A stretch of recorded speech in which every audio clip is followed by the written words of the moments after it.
Des. Ano yun, Ay, ate? tatanong ko sana kung meron ka bang Alfonso? Alfonso? Oo. Ba, may bisita ka ata. Ay, oo, may bisita ako eh. Dumating yung mga kumari Oh, ko. meron ako Alfonso. Ano yung litro ba?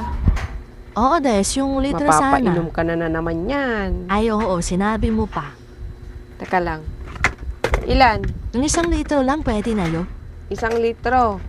310 yung litro ko, ha? O, sige, isa lang, okay na yun. Gusto kasi ng mga kumari ko, Alfonso eh. Kung ako, Pagganyan Gina. yung mga kumare, ang yabang, ah. Ganun dapat para hindi tayo Ano pa? chismis na wala tayong pera. Saka Marlboro red. Malboro, ilan? Oo, isa. 1 piraso? Isang kaha. Ay, 1 kaha. 210, 1 kaha. Sige, okay lang. Ano pa? Tsaka, meron kang fish Fish cracker. cracker. Anong fish cracker? Yung fish Ay, ito, cracker. ganito. Meron ako dito. Ito. Magkano yung ganyan? 20. Ah, sige, bigyan mo ako Merong dalawa. maanghang at saka hindi. Sige, sige. Itong dalawa Kunin ko na. na yung dalawa. Ano pa? Padagdag na rin ako ng juice. Anong juice? Yung yung calamansi flavor. Kalamansi. Ay, wala nang kalamansi juice. Ano lang yung meron?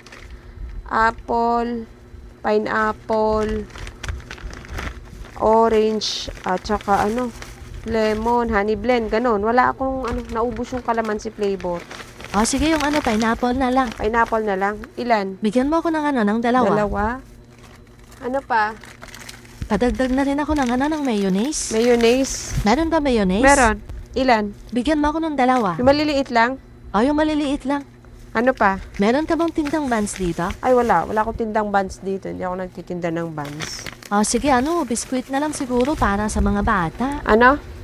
Yung yung Oreo na lang. Bigyan mo ako ng 3 Oreo. Ilan? 3. 3 Oreo. Kasama ata yung mga anak nila. Oo, andyan din yung Oh. mga anak nila, syempre. Ano pa?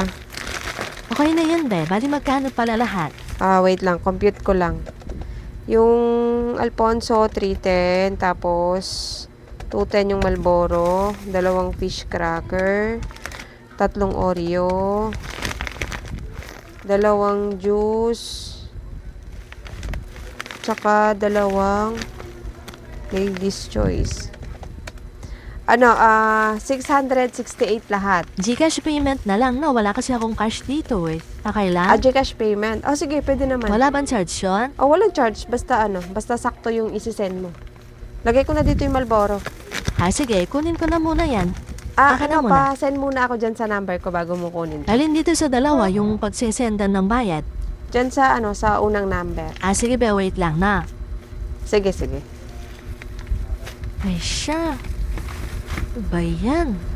Bakit? May problema ba? Ay, nako. Walang laman itong Gcash kong nadala. Ha? Walang laman tong Gcash ko dito, oh. Anong gagawin natin yan? Pwede mamaya ko na lang isend yung bayad pag uwi sa bahay. Yung isa kong Gcash kasi nandun sa bahay, eh. Darin ko Ha? na yung item. Pag uwi Mamaya ko, mo isisend isi-send ko na lang. uwi sa bahay? Hindi pwede.